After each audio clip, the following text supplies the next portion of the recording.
चले जी। सबसे पहले अस्सलाम वालेकुम आप तमाम मेंबर्स को। मेरा नाम आतिफ याद खान है।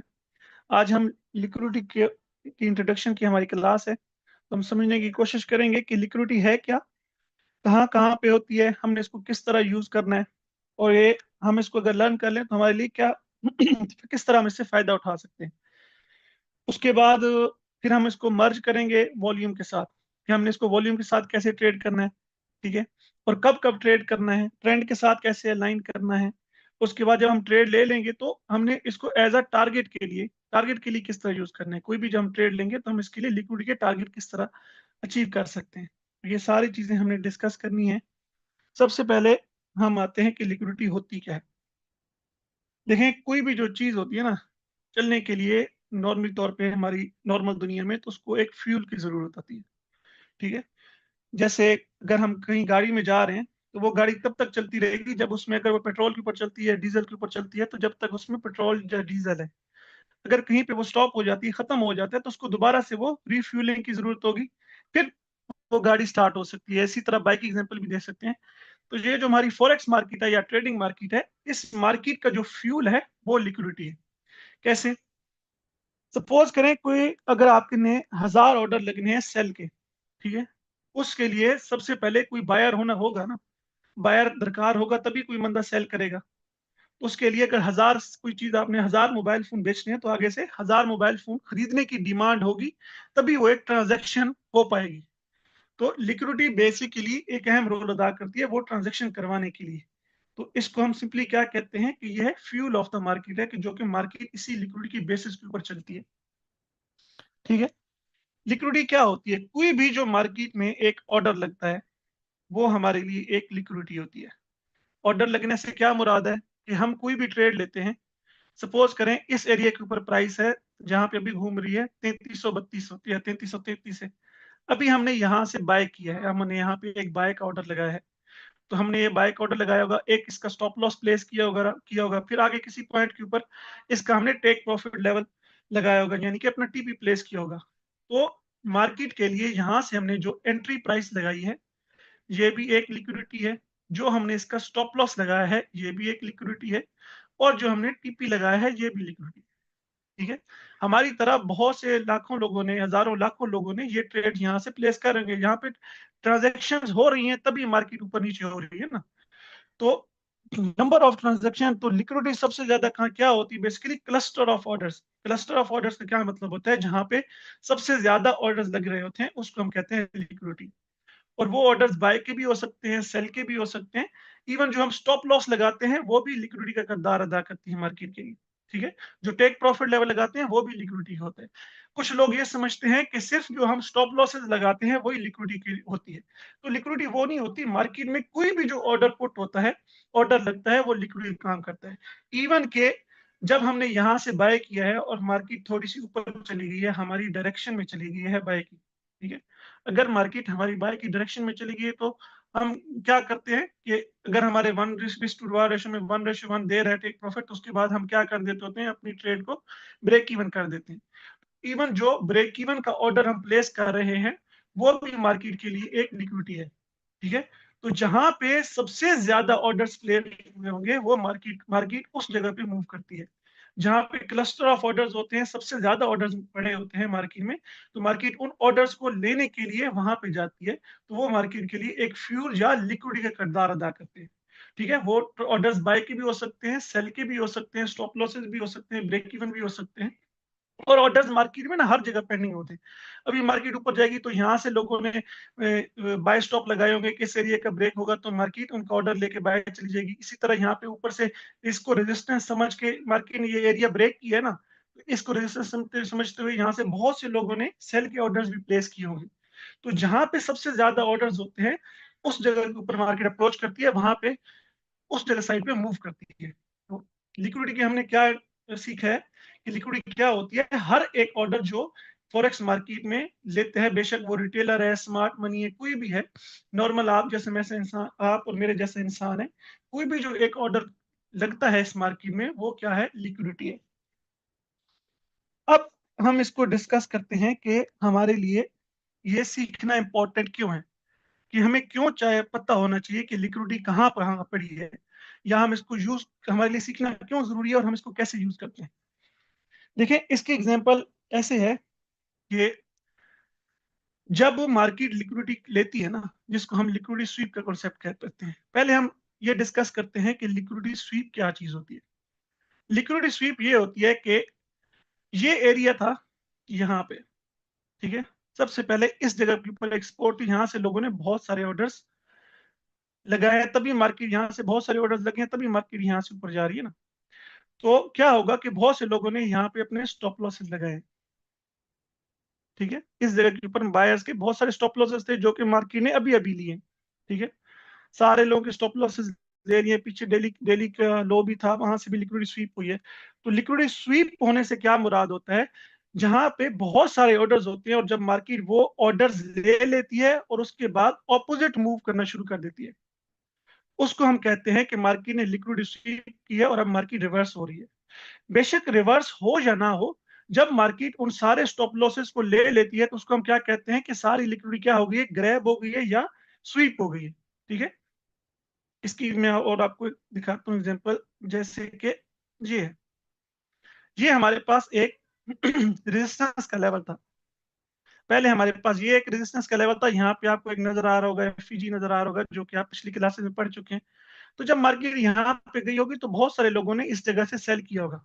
सेल करने के बाद अपने स्टॉप लॉसेस कहाँ पे लगाए होंगे, लाजमी बात है इस एफईजी की और इस हाई के ऊपर लगाए होंगे, क्योंकि मैक्सिमम लोग अपने स्टॉप लॉसेस क्या लगाते हैं, किसी हाई या लो के ऊपर लगाते हैं।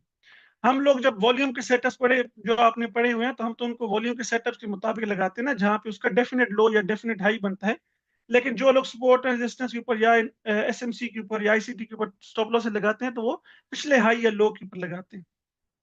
तो जब मार्केट इस हाई की ऊपर गई है तो जितने भी स्टॉप लॉसेस थे वो सारे के सारे उसने क्या किए हैं, ले लिए।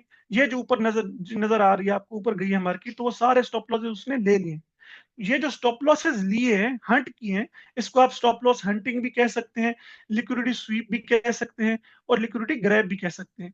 और कुछ भी करके मार्केट ने अपने जितने ऑर्डर्स को चाहिए थे वो सारे के सारे ले लिए, ठीक है। तो जब भी मार्केट किसी भी हाई या लो को, हाई के ऊपर मूव करती है या लो से नीचे मूव करती है, तो उसको हम क्या कहते हैं, liquidity Hunt, stop loss hunting भी कह सकते हैं, या लिक्विडिटी स्वीप कह सकते हैं, लिक्विडिटी ग्रैब कह सकते हैं, ठीक है।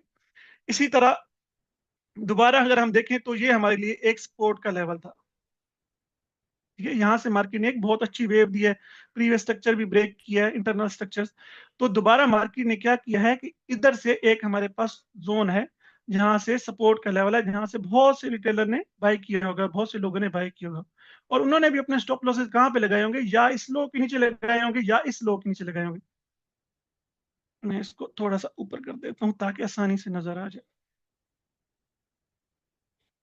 हाँ जी, ये हमारे पास एक स्ट्रॉन्ग सपोर्ट है ना, मार्केट एक दफा दो दफा काफी दफा इस जगह से बाय गई है, ठीक है। तो एक स्ट्रॉन्ग सपोर्ट थी, तो काफी सारे लोगों ने क्या किया होगा, यहाँ से बाय ऑर्डर्स लगाए होंगे, और उनके स्टॉप लॉसेस अपने कहाँ पे लगाए होंगे, या इस लो के नीचे लगाए होंगे या इस लो के नीचे लगाए होंगे। तो वो सारे स्टॉप लॉसेस क्या किए हैं, मार्केट ने ले लिए। तो ये जो स्टॉप लॉस हंटिंग हुई है, इसको हम क्या कहते हैं कि ये मार्केट ने अपना फ्यूल लिया है मूव करने के लिए, क्योंकि उसको ये वाली वेव दरकार थी, ये लेनी थी, उसके लिए जरूरी था कि मार्केट ये सारे स्टॉप लॉसेस ले ले। अब वो इस एफईजी से भी जा सकती थी। लिक्विडिटी दो किस्म की होती है, जब हम आगे पढ़ेंगे, डिस्कस करेंगे कि एक तो ये स्टॉप लॉसेस वाली हो सकती है, और एक अपने जो इंस्टीट्यूशनल ऑर्डर होते हैं, स्मार्ट मनी के ऑर्डर्स होते हैं, वो भी एक लिक्विडिटी होती है, वो दूसरी टाइप की लिक्विडिटी होती है। अभी हम क्या डिस्कस कर रहे हैं कि लिक्विडिटी स्वीप। तो जब मार्केट ने इन सारे लॉस के नीचे स्टॉप लॉसेस ले लिए, ठीक है, जितने यहाँ पे इस लो के नीचे भी लोगों ने लगाए होंगे, इसको हम क्या कहते हैं कि मार्केट ने लिक्विडिटी ले लिए या लिक्विडिटी स्वीप कर ली। अब हमारे लिए ये पता होना क्यों जरूरी है कि इसको लिक्विडिटी के मार्केट ने यहाँ पे लिक्विडिटी है, या हम इससे कैसे फायदा उठा सकते हैं। अब हम पहले वाली एग्जांपल के ऊपर जाते हैं, सेल वाली के ऊपर, और फिर इस बाद में आते हैं इस एग्जांपल के ऊपर। अब हमें सपोज करें कि हमने यहाँ से सेल नहीं किया, ठीक है, किसी भी बेसिस की वजह से हम रुके रहे, क्योंकि हमारा सेटअप नहीं बना। हम लोग ज्यादातर किस चीज के ऊपर काम करते हैं, मैक्सिमम जो हमारी ट्रेड्स होती हैं इस कम्युनिटी के ऊपर, या हम सर के साथ मिलकर या लाइव के ऊपर ट्रेड लेते हैं, वो हम लिक्विडिटी, वॉल्यूम और स्ट्रक्चर को मिला के लेते हैं। तो ये हमारा एक लिक्विड एसएमसी का क्या कहते हैं, एफईजी का लेवल था स्ट्रॉन्ग। ठीक है, उसके बाद यहाँ पे वॉल्यूम्स भी बड़े आए हैं, लेकिन क्योंकि हमारा सेटअप नहीं बना होगा तो हमने ट्रेड नहीं ली होगी। अब यहाँ पे देखें, यहाँ पे बहुत सारे लोग जो एसएमसी वाले होंगे वो भी इस जगह से एंटर हो गए होंगे। ठीक है, स्ट्रक्चर वाले भी जगह इस जगह से एंटर हो जाएंगे, और सपोर्ट एंड रेजिस्टेंस वाले भी बहुत सारे रेजिस्टेंस समझ के इस जगह से एंटर होगी। तो जब मार्केट ने इस जगह की लिक्विडिटी ले ली है ना, उन सारे लोगों की लिक्विडिटी क्या हो गई है, हंट हो गई है। जो मार्केट को फ्यूल दरकार था मूव करने के लिए वो क्या हो गया, उसको मिल गया। तो जब मार्केट को फ्यूल मिल गया ना, एक दफा उसने लिक्विडिटी ले ली है सारी, तो अगर हम जब हमें ये कॉन्सेप्ट का पता होगा कि मार्केट ने ये सारी लिक्विडिटी ले ली है और हम लिक्विडिटी स्वीप होने के बाद ट्रेड लेंगे, उससे क्या होगा कि हमारी जो ट्रेड होगी वो बहुत ज्यादा सेफ हो जाएगी। क्यों सेफ हो जाएगी? क्योंकि हमने ये अभी क्या डिस्कस किया है कि मार्केट को लिक्विडिटी चाहिए होती है मूव करने के लिए। तो जो मूव करने के लिए उसको लिक्विडिटी या फ्यूल दरकार था, वो मार्केट ने सारे का सारा यहां से ले लिया। तो जब मार्केट ने सारा वो फ्यूल ले लिया, लिक्विडिटी ले लिया, उसके बाद जब हमारी ट्रेड बनेगी, जब ये वॉल्यूम ब्रेक होगा नीचे, ये यहाँ से वॉल्यूम का सेटअप बना है ना प्रॉपर 5 मिनट का, तो उसके बाद जब हमारा सेटअप बनेगा, जब मार्केट लिक्विडिटी ले लेगी, हम यहाँ से अपना एंट्री डालेंगे, ऊपर स्टॉप लॉस रखेंगे, तो अब मार्केट को क्योंकि जो लिक्विडिटी दरकार थी वो ऑलरेडी एक दफा वो ले चुकी है, तो अब बहुत कम चांसेस हैं कि मार्केट हमारे स्टॉप लॉसेस लेने जाएगी। हाँ, ऐसा हो सकता है कि वो जो पहले मार्केट ने लिक्विडिटी ली थी वो उसके लिए इनफ ना हो, और वो एक दफा दोबारा जाके हमारे भी स्टॉप लॉस हो सकता है कि एक दफा दोबारा लिक्विडिटी ले और फिर इस डायरेक्शन में मूव करे। लेकिन जब मार्केट ने एक दफा लिक्विडिटी ले ली है और हमारा वॉल्यूम का सेटअप कंप्लीट हो गया, उसके बाद बहुत कम चांसेस है कि हमारा स्टॉप लॉस से हिट हो। क्यों? क्योंकि मार्केट को जो पहले लिक्विडिटी चाहिए थी वो काफी सारी लिक्विडिटी ले ली है। अब हमारी ट्रेड क्या हो गई है, बहुत ज्यादा सेफ हो गई है सेल की।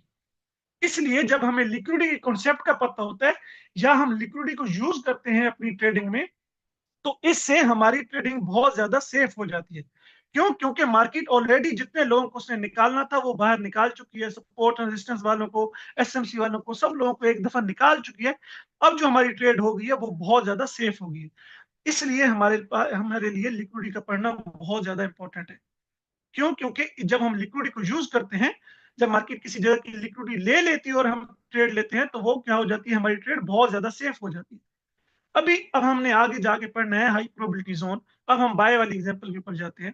तो जब हम लिक्विडिटी के इंट्रोडक्शन पढ़ेंगे तो हम एक जोन पढ़ेंगे जिसको हम नाम देते होते हैं हाई प्रोबेबिलिटी जोन। ठीक है, इसको हम क्या कहते हैं, हाई प्रोबेबिलिटी जोन, जो कि आपको नजर आएगा यहाँ पे 15 मिनट में बहुत अच्छे से। अभी हम इसको पढ़ेंगे कि क्या क्या होता है, लेकिन मैं सिर्फ आपको समझाने के लिए दिखा रहा हूँ। ये जो एफईजी है, स्पेशली ये वाला एफईजी, मार्केट यहाँ से क्यों ये बाय की मूव हुई है, क्यों? क्योंकि ये हमारे पास एक हाई प्रोबेबिलिटी जोन है। तो जब हम लिक्विडिटी को यूज करते हुए ट्रेड ली होगी हमने इस जोन के ऊपर आके, यहाँ पे आपने वॉल्यूम की क्लासेस आपने पढ़ ली है, तो यहाँ पे आपको एक बड़ा वॉल्यूम भी नजर आ रहा है लिक्विडिटी स्वीप होने के बाद। जब मार्केट ने ये सारी लिक्विडिटी ले ली है इस लेवल की, इस लेवल की, और हमारे पॉइंट ऑफ इंटरेस्ट को टैप कर लिया, और जब हमने बाय की ट्रेड लिया तो वो बहुत ज्यादा क्या होगी, सेफ होगी।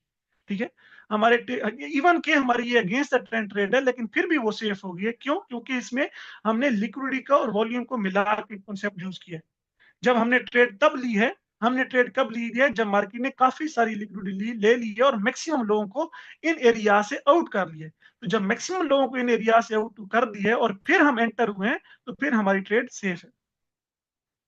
ठीक है, इसलिए लिक्विडिटी का कॉन्सेप्ट पढ़ना हमारे लिए बहुत जरूरी है। इससे हमारी ट्रेडिंग क्या हो जाती है, बहुत ज्यादा सेफ हो जाती है। अब हम आगे डिस्कस करते हैं कि लिक्विडिटी कितनी किस्म की होती है। एक सेकेंड। हाँ, एक चीज हम इसमें और पॉइंट कहते हैं कि जो स्मार्ट मनी होती है, जब उसने अपने ऑर्डर्स एक्टिवेट करवाने होते हैं ना, तो वो भी उनको चाहिए क्यों होती है लिक्विडिटी, तो क्योंकि उनके ना अपने ऑर्डर्स एक्टिवेट करवाने होते हैं। अगर उन्होंने मार्केट को यहाँ से सेल लेके आना है, तो पहले उनको इसका फ्यूल दरकार होगा ये सेल लेके आने के लिए पूरी। इसलिए मार्केट किसी हाई या लोस की जाती है और उसकी लिक्विडिटी लेती है और फिर मार्केट मूव करती है। तो जो स्मार्ट मनी है, उसको अपने ऑर्डर्स एक्टिवेट करवाने के लिए या उस डायरेक्शन में मूव करवाने के लिए लिक्विडिटी दरकार होती है। ठीक है, अब हम डिस्कस करते हैं कि लिक्विडिटी कितनी किस्म की है। तो हमने पढ़ लिया लिक्विडिटी क्या होती है, ठीक है, और हमारे लिए जरूरी क्यों है इसको पढ़ना। अब हम ये डिस्कस करते हैं कि लिक्विडिटी कितनी किस्म की होती है। ठीक है, तो लिक्विडिटी बेसिकली दो किस्म की होती है। एक को हम कहते हैं इंटरनल लिक्विडिटी,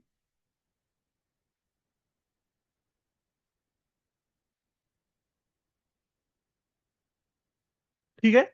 इंटरनल लिक्विडिटी, और दूसरी किस्म की लिक्विडिटी कौन सी होती है? एक्सटर्नल लिक्विडिटी, ठीक है। एक्सटर्नल लिक्विडिटी का थोड़ा थोड़ा आइडिया मैंने आपको दे दिया, लेकिन अब हम इसको दोबारा से पढ़ते हैं। पहले हम डिस्कस करते हैं इंटरनल लिक्विडिटी,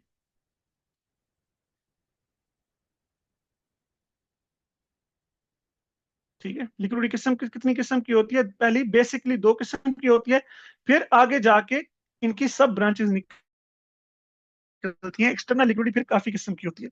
मेनली कितनी किस्म की होती है? दो किस्म की। इंटरनली पहले हम डिस्कस करते हैं कि इंटरनल लिक्विडिटी क्या होती है। बहुत ही आसान कॉन्सेप्ट है, ऑलरेडी आपने पढ़ा हुआ है, बस इसको हम डिफरेंट अंदाज से थोड़ा डिस्कस करते हैं। देखिए, स्मार्ट मनी अभी हमने पढ़ा है कि डिस्कस किया है कि स्मार्ट मनी जब अपने ऑर्डर्स एक्टिवेट करवाती है तो क्या करवाती है कि लोगों के स्टॉप लॉसेस को यूज करती है, ठीक है। जो रिटेलर्स के स्टॉप लॉसेस होते हैं उनको यूज करके अपनी जो जिस डायरेक्शन में इंटेंडेड होती है, जिस डायरेक्शन में उन्होंने मूव करवाना होता है, वो स्टॉप लॉस ले लेके मूव करवाती है। पूरे चार्ट के ऊपर हर जगह से आपको लिक्विडिटी स्वीप में होती नजर आ रही होगी। ये देखिए, पहले मार्केट ने यहां से लिक्विडिटी ली, फिर नीचे सेल लाई, फिर इन इक्वल लोज की लिक्विडिटी ली, फिर बाय चली गई, फिर ऊपर जाके इस स्विंग की लिक्विडिटी ली, फिर वापस आ गई, फिर नीचे उसने बाय जाना था तो ये सारी लिक्विडिटी ली, फिर बाय गई, ठीक है। तो पूरे चार्ट में अगर आप जब लिक्विडिटी के अंदाज से देखेंगे ना चार्ट को, हर जगह से आपको मार्केट लिक्विडिटी लेते हुए नजर आएगी और वहां से रिवर्स रिवर्स होते हुए नजर आएगी। अभी हमने इसमें दो कॉन्सेप्ट होते हैं कि कब मार्केट लिक्विडिटी लेके रिवर्स होगी, जैसे कि यहां नजर आ रहा होगा कि मार्केट ने यहां से लिक्विडिटी ली और रिवर्स होगी, और कब मार्केट उसी डायरेक्शन में मूव करती जाएगी कि लिक्विडिटी लेगी लेकिन उसी डायरेक्शन में मूव करती जाएगी। जैसे कि इस यहाँ पे भी तो इन लॉस की मार्केट ने लिक्विडिटी ली है, लेकिन यहाँ से रिवर्स तो नहीं हुई बल्कि उल्टा सेल होती हुई जा रही। तो ये क्यों होता है, ये तो हमारा अगली क्लास के टॉपिक है कि कब मार्केट लिक्विडिटी लेके रिवर्स होगी और कब लिक्विडिटी लेके उसी डायरेक्शन में मूव करती जाएगी। तो हम दोबारा अपने टॉपिक के ऊपर आते हैं कि स्मार्ट मनी को किस तरह लिक्विडिटी दरकार होती है। कि एक क्या करती है, वो लोगों के जो रिटेलर के स्टॉप लॉसेस होते हैं उनको यूज करते हुए अपनी डायरेक्शन में मूव करवाती है। जब वो स्टॉप लॉसेस ग्रैब हो जाते हैं, लिक्विडिटी हंट हो जाती है, स्टॉप लॉसेस हंट हो जाते हैं, तो फिर मार्केट में दूसरी साइड पे वो मूव करवा पाते हैं। अब एक तरीका तो ये है। दूसरा तरीका क्या है कि वो ऑलरेडी अपने ऑर्डर्स प्लेस करते हैं कुछ जगह पे, ठीक है। दूसरा तरीका क्या है कि वो अपने ऑर्डर्स प्लेस करते हैं। अब वो जो ऑर्डर्स लगाते हैं ना जिन जगहों के ऊपर, उनको हम नाम देते हैं इंटरनल लिक्विडिटी का। इंटरनल लिक्विडिटी क्या है? स्मार्ट मनी के ऑर्डर्स। सिंपल इसकी डेफिनेशन क्या है? स्मार्ट मनी जो अपने ऑर्डर्स लगाती है कि कहाँ कहाँ पे जो ऑर्डर्स उनके प्लेस होते हैं, तो जहां पे उनके ऑर्डर्स प्लेस होते हैं उस जगह को हम कहते हैं इंटरनल लिक्विडिटी। अब वो कौन सी जगह होती है, वो ऑलरेडी आपने पढ़ चुके हैं। जो एफईजी होते हैं, जो ऑर्डर ब्लॉक होते हैं, या जो ब्रेकर ब्लॉक के लेवल होते हैं, उनको हम क्या कहते हैं? Internal liquidity. कोई भी एफईजी है जहां से मार्केट आके मूव करती है ना, जैसे ये हमारे पास एक एफईजी था, यहाँ पे मार्केट आई, इसने इस एफईजी में टैप किया और एक बाय की मूव दी। फिर हमारे पास ये सेल का एफईजी था, यहाँ से मार्केट ने सेल के एफईजी में टैप किया और यहाँ से पूरी एक सेल की मूव दी। तो जो भी पॉइंट ऑफ इंटरेस्ट के अंदर, पॉइंट ऑफ इंटरेस्ट हमारे पास कौन कौन से होते हैं? पॉइंट ऑफ इंटरेस्ट हमारे पास होते हैं ऑर्डर ब्लॉक, एफईजी, ठीक है, ब्रेकर ब्लॉक, ये सारे हमारे पास क्या है? पॉइंट ऑफ इंटरेस्ट हैं। तो जो जो point of interest smart money SMC के पॉइंट ऑफ इंटरेस्ट हैं, order block, FEG, breaker block, इनके अंदर जो स्मार्ट मनी के अपने ऑर्डर्स प्लेस्ड होते हैं पहले से, कि मार्केट वहां पे जाती है, वो ऑर्डर्स पिक करती है और मूव करती है। तो ये जो उन एरियाज के ऊपर मार्केट जाती है, वो ऑर्डर्स पिक करके जो मूवमेंट आती है, इसको हम क्या कहते हैं? Internal liquidity. तो इंटरनल लिक्विडिटी का क्या है? एफईजीज और ऑर्डर ब्लॉक्स के अंदर जो स्मार्ट मनी के अपने ऑर्डर्स होते हैं, उनको हम कहते हैं इंटरनल लिक्विडिटी, ठीक है। जैसे कि मार्केट ने अभी इस लेवल, इस एफईजी को टैप किया और वहां से एक अच्छी खासी मूवमेंट दी। पहले इस एफईजी को मार्केट ने टैप करके सेल आई, फिर इससे ऊपर आपको एक और नजर आ रहा होगा ऑर्डर ब्लॉक और एफईजी, फिर उस एरिया को टैप किया और वहां से सेल आई। तो जो ऑर्डर ब्लॉक और एफईजीज के अंदर स्मार्ट मनी के अपने पेंडिंग ऑर्डर्स होते हैं, या वो जो लिमिट्स लगाते हैं, या जहां से ऑर्डर्स प्लेस करते हैं, उसको हम क्या कहते हैं? Internal liquidity. और एक्सटर्नल लिक्विडिटी हम ऑलरेडी पढ़ चुके हैं। एक्सटर्नल लिक्विडिटी क्या होती है? जब मार्केट किसी जगह की लिक्विडिटी हंट करती है, तो लिक्विडिटी हंट करने को क्या कहते हैं हम? एक्सटर्नल लिक्विडिटी, जो कि अभी हमने थोड़ी देर पहले डिटेल में पढ़ा है। जब भी मार्केट किसी हाई या लो के ऊपर आती है, हाई के ऊपर जाती है या लो के नीचे जो स्टॉप लॉस से हंटिंग होती है, उसको हम क्या कहते हैं? External liquidity. तो एक्सटर्नल लिक्विडिटी क्या है? External liquidity is equal to stop loss hunting. Simple क्या है एक्सटर्नल लिक्विडिटी? क्या है इसको मैं शॉर्ट फॉर्म में लिखता हूँ, XLIQ। ठीक है, ये क्या है? External liquidity. एक्सटर्नल लिक्विडिटी क्या कह सकते हैं हम? Stop loss hunting. Stop loss hunting जब भी होती है उसको हम कहते हैं इंटरनल लिक्विडिटी। ठीक है, जो SL हंटिंग होती है उसको क्या कहते हैं? External liquidity. और इंटरनल लिक्विडिटी कौन सी होती है? जो स्मार्ट मनी के अपने ऑर्डर्स होते हैं उसको हम कहते हैं इंटरनल लिक्विडिटी। फिर ये हमारे लिए पढ़ना क्यों जरूरी है? क्योंकि फिर हम आगे जाके ये डिस्कस करेंगे कि मार्केट कैसे मूव करती है। तो मार्केट एक सर्टेन पैटर्न्स के थ्रू लिक्विडिटी को यूज करते हुए मूव करती है। वो कभी internal liquidity to external liquidity move करती है, कभी external liquidity to internal liquidity move करती है। ये कैसे करती है, ये सारी चीजें हम आगे डिस्कस करेंगे। अभी हमने सिर्फ ये पढ़ा है कि एक्सटर्नल लिक्विडिटी और इंटरनल लिक्विडिटी होती क्या है। ठीक है, इसके बाद मुस्तफा भाई 1 मिनट स्टॉप कीजिएगा।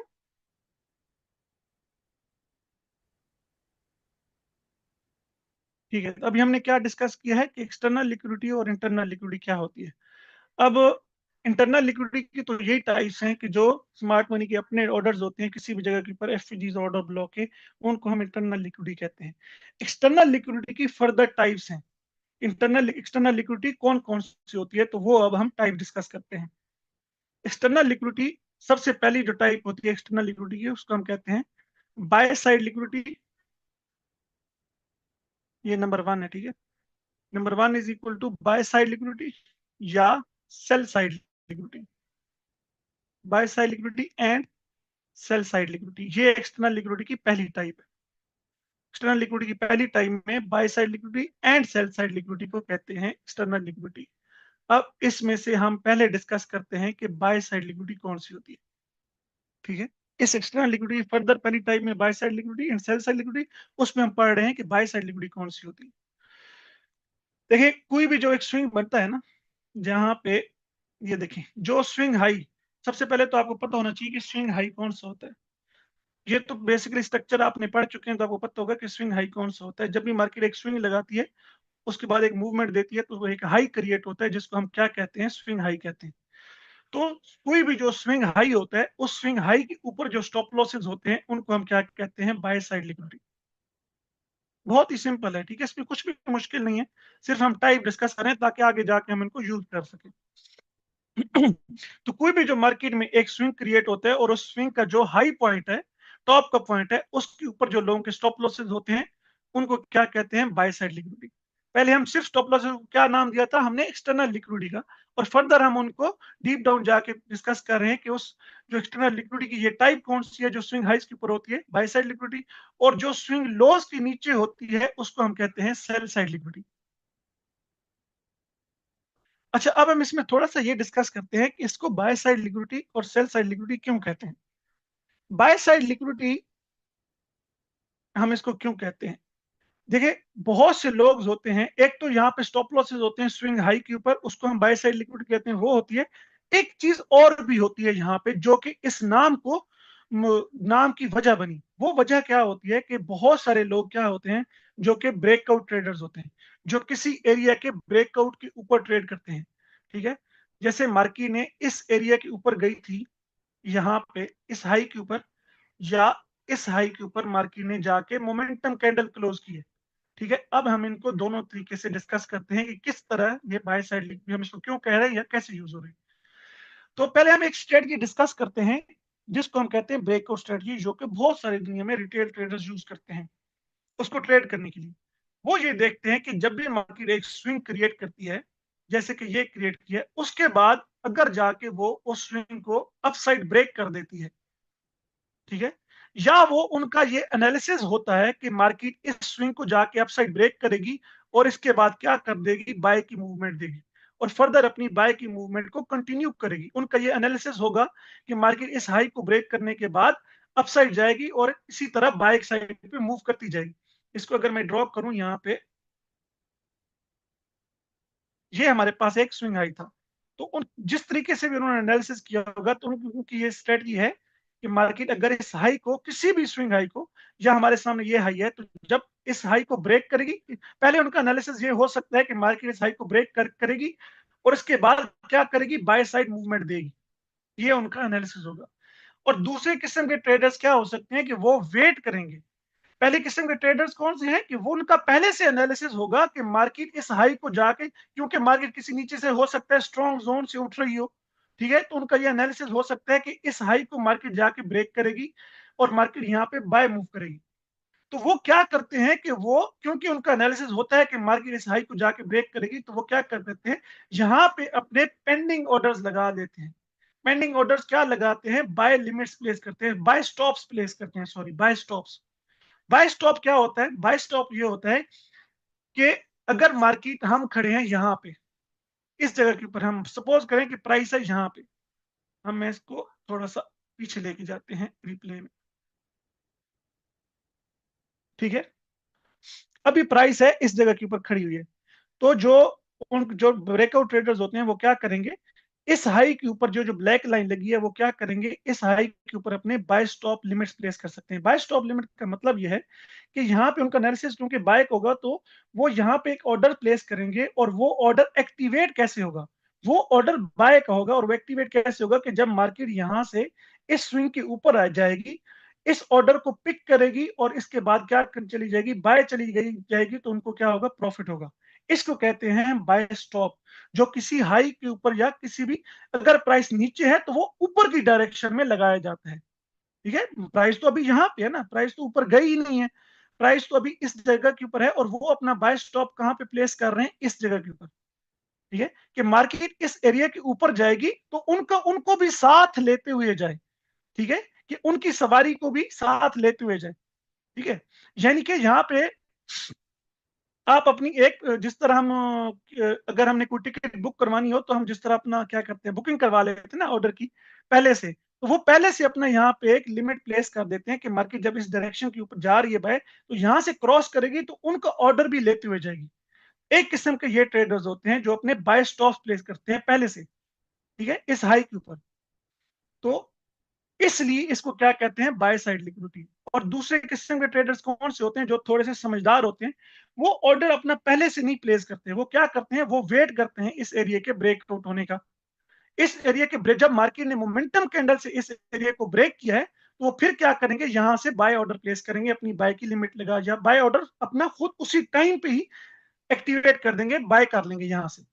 तो पहली टाइप के कौन से ट्रेडर्स हैं, जिन्होंने यहां से सेल किया होगा और उन्होंने अपने स्टॉप लॉसेस ऊपर लगाए होंगे। दूसरे किस्म के ट्रेडर्स कौन से हैं, जिन्होंने, मार्केट अभी नीचे होगी और ऊपर से उन्होंने अपना बाय ऑर्डर प्लेस कर दिया होगा कि मार्केट उनका बाय ऑर्डर लेके उसी डायरेक्शन में मूव करती जाएगी। और तीसरी किस्म के कौन से ब्रेकआउट ट्रेडर होते हैं, जो थोड़े से ज्यादा समझदार होंगे, जो वेट करेंगे कि मार्केट इसका मोमेंटम कैंडल से ब्रेकआउट करे और फिर वो बाय लिमिट लगाए। तो ये जो सारे यहाँ पे पेंडिंग बाय ऑर्डर्स होते हैं, या यहाँ पे जो बाय ऑर्डर्स लग रहे हैं इस ब्रेकआउट के बाद, यहाँ पे जो लिक्विडिटी इकट्ठी हो रही है, इस वजह से इसको हम क्या कहते हैं, बाय साइड लिक्विडिटी, जो कि स्विंग हाई के ऊपर होती है। इसलिए हम इसको क्या कहते हैं, बाय साइड लिक्विडिटी, इस वजह से कहते हैं। जब आपको ये सारे कॉन्सेप्ट का पता होगा कि ये कौन सी लिक्विडिटी है, तो फिर आपकी ट्रेडिंग बहुत ज्यादा इजी हो जाएगी। हम आगे यूज कैसे करेंगे वो बाद में डिस्कस करते हैं। और इसी तरह सेम, अगर इसको हम पूरे कॉन्सेप्ट को उल्टा कर दें, तो सेल साइड लिक्विडिटी कौन सी होगी, जब मार्केट किसी स्विंग लो, जो स्विंग लो होता है एक, उस कोई भी स्विंग लो मार्केट में, उसके नीचे जो लोगों के स्टॉप लॉसेस होंगे, ठीक है, इस जगह से मार्केट, जब ये सपोर्ट है ना, एक ऑर्डर ब्लॉक है, यहां से लोगों ने बाय किया होगा, थोड़ी सी बाय की मूव आई भी है, और इसके नीचे स्टॉप लॉसेस लगाएंगे। ये जो स्टॉप लॉसेस लगाए हैं स्विंग लो के नीचे, एक ये होगी सेल साइड लिक्विडिटी। और दूसरा, इसको सेल साइड लिक्विडिटी क्यों कहते हैं, क्योंकि लोगों ने यहाँ पे सेल स्टॉप लगाए होंगे, ठीक है, सेल स्टॉप लगाए होंगे। जब मार्केट ऊपर होगी, तो जब मार्केट यहाँ से नीचे आ रही होगी ना, उन्होंने, क्योंकि उन्होंने यहाँ पे सेल स्टॉप्स लगाए होंगे कि मार्केट उनके ऑर्डर पिक करेगी और फर्दर नीचे चली जाएगी। और तीसरे किस्म के कौन से ट्रेडर होंगे, उन्होंने वेट किया होगा कि मार्केट इस एरिया का ब्रेकआउट करेगी, तो वो फिर अपने सेल ऑर्डर्स लगाएंगे। तो ये जो पेंडिंग सेल ऑर्डर्स होते हैं, इस बेसिस की वजह से इसको क्या कहते हैं, सेल साइड लिक्विडिटी, ठीक है। तो एक्सटर्नल लिक्विडिटी की अभी हमने एक टाइप पढ़ी है, वो कौन सी होती है, बाय साइड लिक्विडिटी या सेल साइड लिक्विडिटी, जो कि सिंपली क्या होती है, स्विंग हाई के ऊपर होती है और स्विंग्स लो के ऊपर होती है। कोई भी जो मार्केट में स्विंग क्रिएट होता है तो उसके जो हाई के ऊपर लिक्विडिटी होती है वो बाय साइड लिक्विडिटी होती है, और जो उसके स्विंग लो के नीचे होती है उसको हम क्या कहते हैं, सेल साइड लिक्विडिटी। अब हम देखते हैं कि और कौन की किस्म की एक्सटर्नल लिक्विडिटी होती है। दूसरी लिक्विडिटी जो हमारे लिए सबसे जरूरी होती है, जो जो हमारे इंट्राडे ट्रेडिंग में हमारे सबसे ज्यादा काम आती है, उसको हम कहते हैं, नाम हम इसको देते हैं डेली लिक्विडिटी का। लेकिन इसके पीछे कॉन्सेप्ट क्या होता है, कॉन्सेप्ट इसके पीछे ये होता है कि जितनी भी बड़े टाइम फ्रेम्स की कैंडल होती है, बड़े टाइम फ्रेम की कैंडल से क्या मुराद है, डेली, जो डेली टाइम फ्रेम की कैंडल्स होती हैं, या वीकली टाइम फ्रेम की कैंडल्स होती हैं, या मंथली टाइम फ्रेम की कैंडल्स होती हैं। तो जो एक मंथ की कैंडल है ना, पूरे मंथ के अंदर उसके अंदर ऑर्डर्स एक्यूमुलेट हुए हैं। ये जो मंथली की कैंडल है, ठीक है, ये वाली, ये लास्ट हमारे पास एक डॉजी कैंडल बन रही है मंथली की। अब इसके अंदर पूरे मंथ के जितने भी ट्रांजैक्शन हुई है, इसके हाई और लो के बीच में हुई है ना, इसके इस मंथली कैंडल का ये हाई है और ये लो है।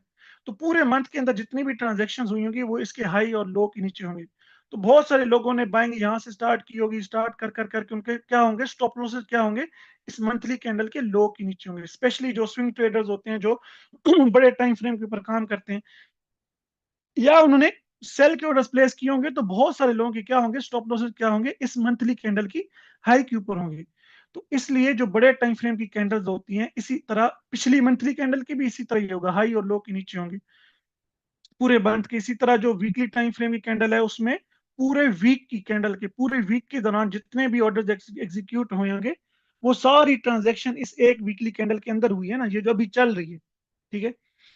या जो डेली कैंडल होगी उसके अंदर पूरी एक डे के अंदर जितने भी ऑर्डर्स लगे हैं, वो सारी इस एक कैंडल के अंदर होते हैं। तो ये जो बड़े टाइम फ्रेम्स की कैंडल्स होती हैं, इनका हाई और लो पॉइंट बहुत ज्यादा इंपॉर्टेंट होता है, और इसकी लिक्विडिटी भी बहुत ज्यादा इंपॉर्टेंट होती है, क्योंकि पूरे एक दिन के अंदर बेतहाशा हजारों लाखों लोगों ने ट्रांजेक्शन प्लेस किए होंगे, और इसी तरह उनके बहुत ज्यादा स्टॉप लॉसेस होंगे, ठीक है। स्मार्ट मनी के भी, रिटेलर्स के भी, बैंक्स के, इंस्टीट्यूशन के, गवर्नमेंट्स के, बहुत सारे लोगों के डेली टाइम फ्रेम में, डेली में उन्होंने जो ट्रांजेक्शन किए होंगे, तो बहुत ज्यादा ट्रांजेक्शन होने की वजह से ये डेली कैंडल, क्योंकि एक बड़े टाइम फ्रेम की कैंडल है, तो इसका हाई और लो हमारे लिए बहुत ज्यादा इंपॉर्टेंट होता है, हमारी इंटरडे ट्रेडिंग के लिए। इन जो इस कैंडल का जो हाई और लिक्विडिटी क्योंकि बहुत इंपॉर्टेंट होती है, इसकी लिक्विडिटी को हम नाम देते हैं डेली लिक्विडिटी, या वीकली, वीक की कैंडल होगी तो क्या नाम देंगे, वीकली लिक्विडिटी या मंथली लिक्विडिटी, ठीक है। तो एक्सटर्नल लिक्विडिटी की अगली टाइप कौन सी होती है, डेली लिक्विडिटी, वीकली या मंथली लिक्विडिटी। जब भी मार्केट इन बड़ी कैंडल्स की लिक्विडिटी स्वीप करती है, ठीक है, जब इन मंथली कैंडल की लिक्विडिटी स्वीप करती है, तो वहां से हम अपनी डायरेक्शन को पहले से एनालिसिस करने के बाद वहां पे हम कंफर्मेशन लेते हैं, और वहां से हम क्या करते हैं, अपनी बाय या सेल की ट्रेड्स का एनालिसिस करके प्लेस करते हैं। आप देखेंगे जब जब मार्केट ने किसी डेली कैंडल की लिक्विडिटी स्वीप की है, तो वहां से एक ऑपोजिट सडन रिएक्शन स्टार्ट होता है। आज की एग्जांपल ही देख लेते हैं हम, बिल्कुल बाकी पीछे जाते ही नहीं है, आज की एग्जांपल देख लेते हैं। ये हमारे पास लास्ट डे की कैंडल थी, ये इसका हाई पॉइंट था, ठीक है, और ये इसका लो पॉइंट था। उसके बाद पिछली कैंडल की ये वाली जो कैंडल थी, इसकी हाई की लिक्विडिटी ऑलरेडी हो चुकी थी, इसकी लो की लिक्विडिटी पेंडिंग थी।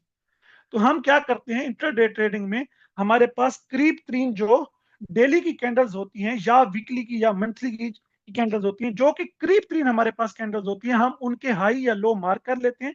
जब मार्केट उन हाई या लो को स्वीप करती है, तो फिर हम वहां से अपनी वॉल्यूम की कंफर्मेशन देख के करते हैं। और आप ये देखिएगा कि इन कैंडल, चूंकि बड़े टाइम फ्रेम कैंडल्स होती हैं, तो जब भी इनका हाई और लो स्वीप होता है, मार्केट में एक सडन रिएक्शन आता है, ठीक है। जैसे यहाँ पे देखें, जब मार्केट ने इसका हाई स्वीप किया, तो यहाँ से आपको काफी सारी रिजेक्शन नजर आ रही होगी। फिर मार्केट ने इस हाई की कैंडल का स्वीप किया, तो यहाँ से आपको बहुत ज्यादा रिएक्शन नजर आ रहा होगा। ये देखें, ये बड़ी कैंडल थी, इसका मार्केट ने जब लो स्वीप किया है, तो यहाँ से एक स्ट्रॉन्ग रिएक्शन आपको रिवर्सल नजर आ रहा होगा।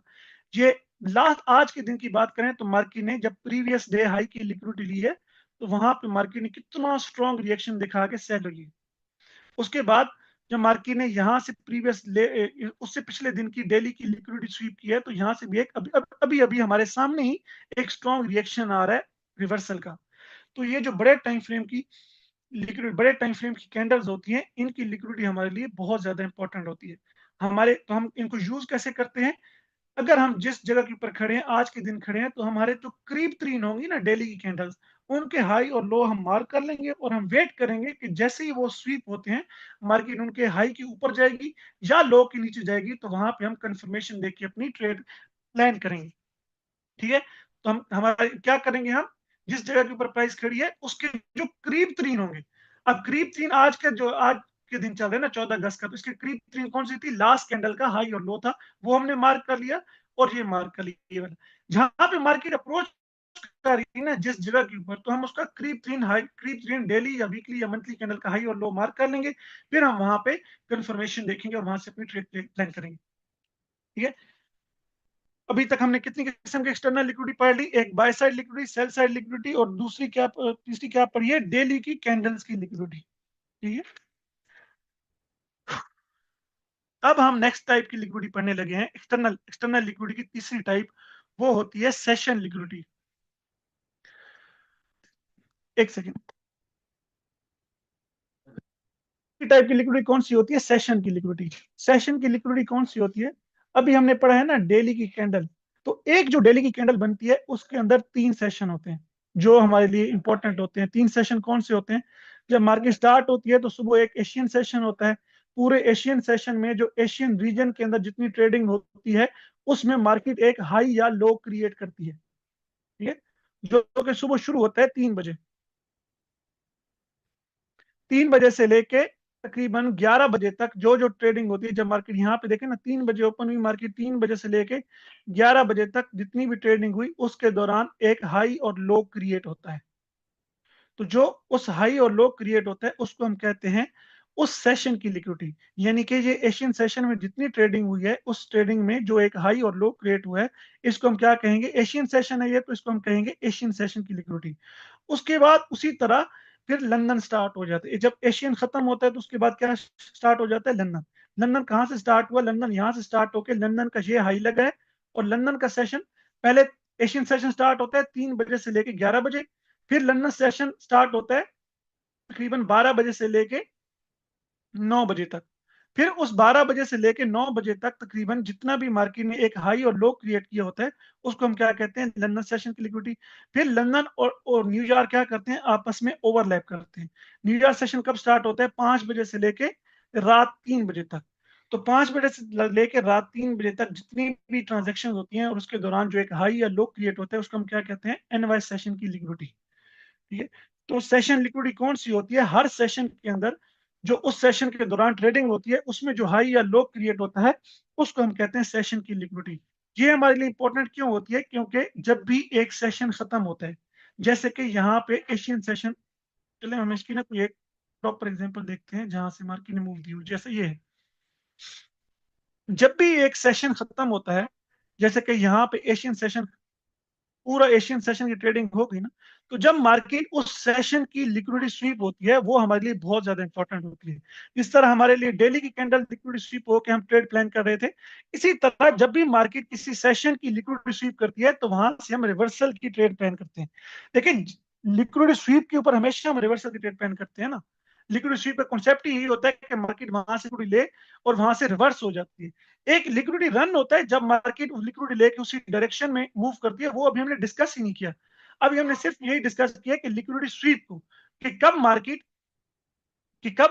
काइंडली लाइन ना रहे ऊपर, कि कब मार्केट एक किसी जगह की लिक्विडिटी स्वीप करती है और उसके बाद क्या करती है? रिवर्स करती है।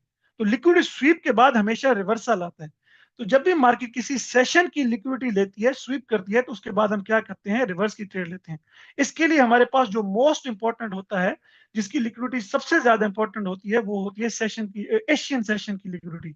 जब भी मार्केट एशियन सेशन का हाई या लो लेगी, तो उस जगह के ऊपर हम एंट्री प्लान करेंगे। जैसे कि यहाँ पे इसके लिए आप इंडिकेटर भी यूज कर सकते हैं। Asian session high low mid lines, वो आपको ग्रुप में बता दिया जाएगा कि कौन सा इंडिकेटर है, या जब आप डिस्कॉर्ड में या लाइव में आएंगे तो।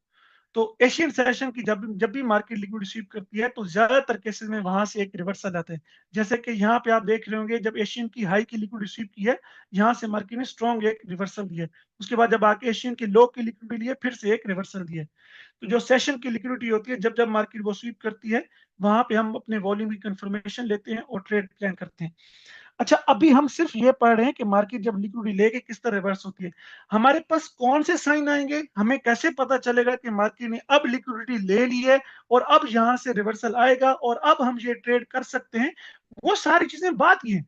अभी हम सिर्फ इंट्रोडक्शन पढ़ रहे हैं कि लिक्विडिटी होती कौन कौन कौन किस्म की है, इसको हमने कैसे यूज करना है, कौन सी हमने कंफर्मेशन लेनी है, वॉल्यूम के साथ कैसे प्लान करेंगे, या कब हम श्योर शॉर्ट हो जाएंगे कि अब मार्केट ने लिक्विडिटी ले ली। क्योंकि हमें तो नहीं पता ना कि मार्केट अभी इसने एक विक मारी है, इसी इसी एक विक, छोटी सी 10 पिप की विक के बाद वापस आएगी, या वहां पे ऊपर इस तरह यहाँ पे 100 पिप की विक मारेगी और फिर रिवर्सल आएगी। तो हमें कैसे पता चलेगा कि जो मार्केट की लिक्विडिटी की भूख थी, जो मार्केट ने जितनी लिक्विडिटी ले ली थी और अब ले लिया और अब हम ट्रेड में एंटर हो सकते हैं। तो वो चीजें हमने आगे जाके पढ़नी है। अभी हम सिर्फ इंट्रोडक्शन पढ़ रहे हैं कि होती कौन कौन सी है या कहाँ कहाँ पे होती है लिक्विडिटी। अभी हम पढ़ रहे हैं कि कहाँ कहाँ होती है। तो अभी हमने डेली की, अभी हमने कौन कौन सी लिक्विडिटी पढ़ी है, बाय साइड लिक्विडिटी डिस्कस की है, बाय साइड लिक्विडिटी क्या होती है, सेल साइड लिक्विडिटी क्या होती है। उसके बाद डेली की जो बड़ी टाइम फ्रेम की कैंडल्स होती हैं उनकी लिक्विडिटी क्या होती है। अभी हमने ये डिस्कस किया है कि सेशन की लिक्विडिटी क्या होती है। इसके बाद जो हमारे लिए इंपॉर्टेंट लिक्विडिटी होती है, जो जहां पे होती है, वो होती है ट्रेंड लाइन की लिक्विडिटी। ट्रेंड लाइन की लिक्विडिटी कैसे काम करती है कि बहुत सारे लोग जो रिटेलर्स हैं वो ट्रेंड लाइन स्ट्रेटजी के ऊपर काम करते हैं। ट्रेंड लाइन की स्ट्रेटजी के ऊपर कैसे काम करते हैं कि वो देखते हैं कि जब मार्केट एक ट्रेंड लाइन को फॉलो कर रही है, जैसे कि यहाँ पे, ठीक है, ये, उसके बाद वो देखते हैं कि जब मार्केट बार बार इस ट्रेंड लाइन को फॉलो कर रही है, तो जब जी दोबारा मार्केट इस जगह के ऊपर आएगी तो वो क्या करते हैं, अपने ऑर्डर्स यहाँ से प्लेस करते हैं, यहाँ से बाय करेंगे और अपने स्टॉप लॉसेस क्या करेंगे, इस ट्रेंड लाइन के नीचे लगाएंगे। तो जो इस ट्रेंड लाइन के नीचे स्टॉप लॉसेस होते हैं, ये एक्सटर्नल लिक्विडिटी होती है। तो ये एक्सटर्नल लिक्विडिटी कौन सी किस्म होती है, इसको हम कहते हैं ट्रेंड लाइन लिक्विडिटी। अक्सर आपने देखा होगा कि मार्केट जब एक ट्रेंड लाइन को फॉलो कर रही होती है ऐसे, तो मार्केट नीचे आती है, इस पूरी ट्रेंड लाइन के नीचे स्वीप करती है। जितनी इस ट्रेंड लाइन के नीचे लिक्विडिटी होती है, जो लोगों का स्टॉप लॉस होते हैं, वो सारी हट करती है और उसके बाद मूव करती है। ठीक है, तो ये कौन सी हमारी किस्म एक्सटर्नल लिक्विडिटी, इसको हम कहते हैं ट्रेंड लाइन लिक्विडिटी। इसकी मैं आपको एग्जांपल दिखाता हूँ। जैसे यहाँ पे अभी हमारे पास नजर आ रहा है, यहां से अगर आप देखें तो एक ट्रेंड लाइन शुरू हो रही है। ये यहाँ पे आप देखें तो मार्केट ने एक टच, पहले एक जगह से एक टच, उसके बाद इसी एरिया को मार्केट ने रीटच करके अपना हाई ब्रेक कर दिया। तो यहाँ पे दो टच के बाद यहाँ पे हम एक ट्रेंड लाइन लगा सकते हैं। तो रिटेलर ने क्या किया होगा कि यहाँ से एक ट्रेंड लाइन लगाई होगी और इसको पूरा आगे से ऐसे कर फॉरवर्ड कर दिया होगा। और जैसे ही मार्केट ने दोबारा यहाँ पे टच किया होगा, तो बहुत से लोगों ने इस ट्रेंड लाइन को के टैप के ऊपर यहाँ पे बाय किया होगा और इस ट्रेंड लाइन के नीचे क्या किए होंगे, अपने स्टॉप लॉसेस प्ले किए होंगे। तो मार्केट ने क्या किया है, इसी ट्रेंड लाइन के नीचे स्टॉप लॉसेस हट किए हैं और वहां से बाय मूव चली गई है। तो ये जो स्टॉप लॉसेस हट किए हैं ट्रेंड लाइन के नीचे, इसको हम क्या कहते हैं, ट्रेंड लाइन लिक्विडिटी। ठीक है, ये बाय के केस में, इसी तरह ये उल्टी सेल के केस में भी हो सकती है। जैसे अभी हमारे पास एक ट्रेंड लाइन क्रिएट हो रही है, ये ये हमारे पास एक ट्रेंड लाइन क्रिएट हो रही है ना, जिसको मार्केट रिस्पेक्ट कर रही है। तो जब दोबारा भी मार्केट इस जगह के ऊपर जाएगी, यहाँ पे, तो मोस्ट प्रोबेबली इस दफा क्या होगा कि जब मार्केट यहाँ पे इस दफा ऊपर जाएगी तो इस ट्रेंड लाइन को रिस्पेक्ट नहीं मिलेगी। दो तीन दफा मिल चुकी है, तो यहाँ से बहुत ज्यादा क्या हो जाएंगे, स्टॉप लॉस से बहुत से ट्रेडर्स क्या हो जाएंगे, एक्टिव हो जाएंगे। जब मार्केट तीसरी या चौथी दफा इसको टेस्ट करेगी, तो इस ट्रेंड लाइन के ऊपर वो अपने स्टॉप लॉसेस प्लेस करेंगे। इस दफा ज्यादा चांसेस क्या होंगे कि मार्केट ये सारे, अगर उसने सेल आना भी है तो इस पूरी ट्रेंड लाइन की लिक्विडिटी स्वीप करे और फिर रिवर्स है। ठीक है, तो जो ट्रेंड लाइन के ऊपर अगर सेल की ट्रेंड लाइन है, तो उसके ऊपर जो स्टॉप लॉसेस होंगे, या अगर बाय साइड की ट्रेंड लाइन है तो उसके जो नीचे स्टॉप लॉसेस होंगे, उसको हम कहते हैं ट्रेंड लाइन लिक्विडिटी। अच्छा, ट्रेंड लाइन लिक्विडिटी के बाद जो हमारे पास अगली किस्म है एक्सटर्नल लिक्विडिटी की, उसको हम कहते हैं रेंज लिक्विडिटी। कौन सी लिक्विडिटी, रेंज लिक्विडिटी।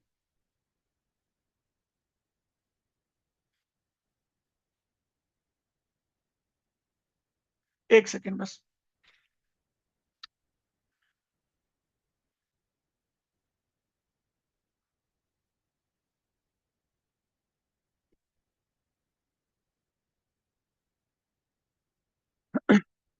अच्छा, एक्सटर्नल लिक्विडिटी की अगली टाइप कौन सी है? Ranging liquidity. रेंजिंग लिक्विडिटी से क्या मुराद है? आपने देखा होगा कि अक्सर मार्केट में क्या क्रिएट होती है, एक रेंज क्रिएट होती है।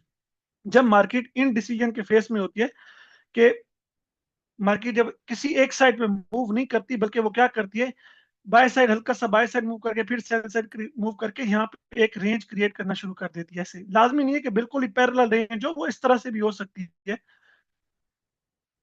लेकिन मार्केट किसी डायरेक्शन में, एक डायरेक्शन में ट्रेंड में मूव नहीं कर रही होती। तो जब एक मार्केट एक जगह के ऊपर आके स्टक हो जाती है, तो इसके ऊपर या नीचे बहुत सारे क्या हो जाते हैं, स्टॉप लॉसेस इकट्ठे हो जाते हैं, इस रेंज के हाई के ऊपर भी और इस रेंज की लो के ऊपर भी। ठीक है, क्योंकि जब रेंज के, तो बहुत सारे लोगों ने जब रेंज के हाई के ऊपर जाएगी मार्केट तो वहां से उन्होंने सेल किया होगा। जब रेंज की सपोर्ट के ऊपर आती है तो बहुत से रिटेलर क्या करते हैं, वहां से बाय करते हैं। जो बाय करते हैं वो अपने स्टॉप लॉसेस नीचे लगाते हैं, जो सेल करते हैं तो ऊपर स्टॉप लॉसेस लगाते हैं। तो इन रेंज के जो ऊपर और नीचे स्टॉप लॉसेस होते हैं, इसको हम क्या कहते हैं, रेंजिंग लिक्विडिटी। इसमें होता क्या है कि मार्केट एक रेंज क्रिएट करती है किसी खास लेवल के ऊपर आके। अगर उसने बाय जाना है तो पहले लिक्विडिटी क्रिएट क्रिएट की जाती है रेंज की फॉर्म में।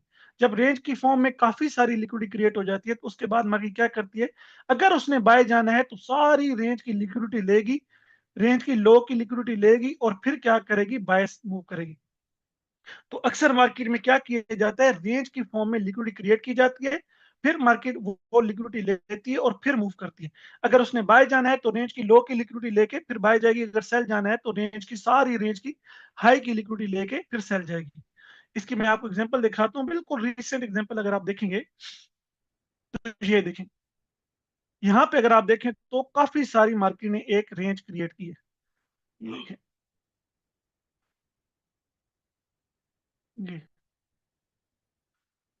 ये अब ये यहाँ पे क्या हुआ है, सारी रेंज क्रिएट की है। और ये अक्सर क्या होता है, किसी पॉइंट ऑफ इंटरेस्ट से पहले अगर कोई बाय का पॉइंट ऑफ इंटरेस्ट है ना, तो मार्केट ने अगर उस पॉइंट ऑफ इंटरेस्ट से मूव करना है तो उससे पहले आके ऐसी लिक्विडिटी क्रिएट की जाती है। ये हमारे पास रेंज का हाई और लो पॉइंट हो गया। अब ये देखें, ये ये रेंज का हाई और लो पॉइंट हो गया हमारे पास। ये यहाँ पे अगर आप देखें तो मार्केट ने मूव कब दिया है, जब इस सारी रेंज की लिक्विडिटी ले ली है, अच्छे से सारी रेंज की लिक्विडिटी ली और फिर एक बड़ी बाय की मूव आई। ठीक है, तो रेंज, तो जो रेंज क्रिएट होती है उस रेंज के नीचे, हाई या लो के नीचे जो लिक्विडिटी होती है उसको हम क्या कहते हैं, रेंजिंग लिक्विडिटी। और ये फिनोमेना आपको डेली बेसिस के ऊपर होता हुआ नजर आएगा। और इसको हम बहुत अच्छे से आप इसको ट्रेड कर सकते हैं अगर आप इसको वॉल्यूम के साथ अलाइन करेंगे। जैसे यहाँ पे भी आप देखेंगे तो एक बड़े वॉल्यूम्स आए हैं, मार्केट नीचे लिक्विडिटी स्वीप करके बहुत बड़ी बाय की हुई है। फिर आप उसको छोटे पैमाने पे भी देख सकते हैं, यहाँ पे मार्केट ने अक्सर बहुत सारी रेंज क्रिएट की है, फिर रेंज की लिक्विडिटी स्वीप की है और फिर मार्केट ने एक मूव दी है। तो जो रेंज के हाई या लो के नीचे या ऊपर स्टॉप लॉसेस होते हैं उसको क्या हम कहते हैं, रेंजिंग लिक्विडिटी। तो आज हमने यहाँ पे हमारे तमाम जो एक्सटर्नल लिक्विडिटी की टाइप्स हैं वो पूरी हो गई हैं। अभी हमने एक्सटर्नल लिक्विडिटी कितनी टाइप्स पढ़ी हैं? सबसे पहले हमने जो एक्सटर्नल लिक्विडिटी की टाइप पढ़ी है, एक सेकंड आगे चलना। हाँ, सबसे पहले हमने एक्सटर्नल लिक्विडिटी की टाइप पढ़ी थी, बाय साइड लिक्विडिटी और सेल साइड लिक्विडिटी। कितनी हमने अभी, हमें थोड़ा सा रिवीजन करते हैं, हमने क्या क्या पढ़ा है आज, लिक्विडिटी होती क्या है। ठीक है, अब ये लास्ट चीज हम इंट्रोडक्शन में आज की क्लास खत्म करते हैं। बस आज हम थोड़ा सा रिकैप देते हैं कि हमने क्या क्या पढ़ा है। आज हमने पढ़ा है कि लिक्विडिटी होती क्या है, लिक्विडिटी हमारे लिए क्यों इंपॉर्टेंट है, हमें ये पढ़ना क्यों जरूरी है कि कहाँ पे लिक्विडिटी है और मार्केट वहां से कैसे मूव करेगी, क्यों इंपॉर्टेंट है हमारे लिए बेसिकली। उसके बाद हमने पढ़ा है कि लिक्विडिटी की टाइप्स कितनी होती हैं। लिक्विडिटी की टाइप्स में हमने दो चीजें पढ़ी हैं, एक इंटरनल लिक्विडिटी पढ़ी है। इंटरनल लिक्विडिटी कौन सी होती है, जो कि स्मार्ट मनी के अपने ऑर्डर्स या लिमिट्स होती हैं किसी भी ऑर्डर ब्लॉक या एफईजी के अंदर, उसको हम कहते हैं इंटरनल लिक्विडिटी। फिर एक्सटर्नल लिक्विडिटी कौन सी होती है, जो स्टॉप लॉसेज होते हैं, जो रिटेलर्स के, बैंक्स के या किसी भी मार्केट में जो स्टॉप लॉसेज होते हैं, हमने उसको क्या कहते हैं, एक्सटर्नल लिक्विडिटी। फिर हमने एक्सटर्नल लिक्विडिटी की टाइप्स डिस्कस की है कि कौन कौन सी होती हैं, उनका हमने इंट्रोडक्शन पढ़ा है कि एक्सटर्नल लिक्विडिटी की टाइप्स क्या क्या है। उन एक्सटर्नल लिक्विडिटी की टाइप्स में सबसे पहले हमने जो चीज डिस्कस की है वो की है बाय साइड लिक्विडिटी, जो कि स्विंग हाई के ऊपर होती है। उसके बाद हमने पढ़ा है सेल साइड लिक्विडिटी, जो कि स्विंग लो के नीचे होता है। फिर हमने पढ़ा है कि बड़े टाइम फ्रेम की जो कैंडल्स होती हैं उनकी लिक्विडिटी, उनका जो कैंडल का हाई या लो होता है, डेली, मंथली या वीकली, उसकी लिक्विडिटी, जिसको हमने नाम दिया है सिंपली आसानी के लिए डेली लिक्विडिटी। ठीक है, लेकिन ये सिर्फ डेली की लिक्विडिटी नहीं होती, डेली की कैंडल की, वीकली की, मंथली की, ये जो बड़े 3 टाइम फ्रेम है, इनकी कैंडल्स की लिक्विडिटी होती है। फिर हमने जो चीज डिस्कस की है वो है सेशन की लिक्विडिटी, कि डेली के अंदर कितने सेशन होते हैं, 3 सेशन होते हैं, हर सेशन का हाई या लो होता है, उस हाई या लो के नीचे जो लिक्विडिटी होती है वो कौन सी होती है, सेशन लिक्विडिटी। ठीक है, ये एक्सटर्नल लिक्विडिटी के टाइप्स हैं। फिर एक्सटर्नल लिक्विडिटी की चौथी टाइप हमने कौन सी डिस्कस की है, ट्रेंड लाइन लिक्विडिटी। मार्केट जब एक ट्रेंड लाइन को फॉलो कर रही होती है तो बहुत से ऑर्डर्स वहां पे एक्यूमुलेट हो जाते हैं, उसके उस ट्रेंड लाइन के नीचे जो स्टॉप लॉसेस होते हैं उसको हम क्या कहते हैं, ट्रेंड लाइन लिक्विडिटी। और बिल्कुल लास्ट में जो हमने चीज डिस्कस की है वो हमने कौन सी की है, एक्सटर्नल लिक्विडिटी टाइप, पांचवी टाइप, जो कि होती है रेंजिंग लिक्विडिटी, जिसको हम रेंज लिक्विडिटी भी कह सकते हैं या रेंजिंग लिक्विडिटी भी कह सकते हैं। ठीक है, तो आज की क्लास में हमारा इंट्रोडक्शन, क्योंकि लिक्विडिटी की इंट्रोडक्शन की क्लास थी तो आज के लिए इतना काफी है। फिर हम इसको आगे कंटिन्यू करेंगे इंशाल्लाह, नेक्स्ट क्लास में फिर यहीं से कंटिन्यू करेंगे। तो आज हमारा पास पहली जो क्लास थी आज इसकी, इसको हम समाप्त करते हैं। जी मुस्तफा भाई, रोक दें।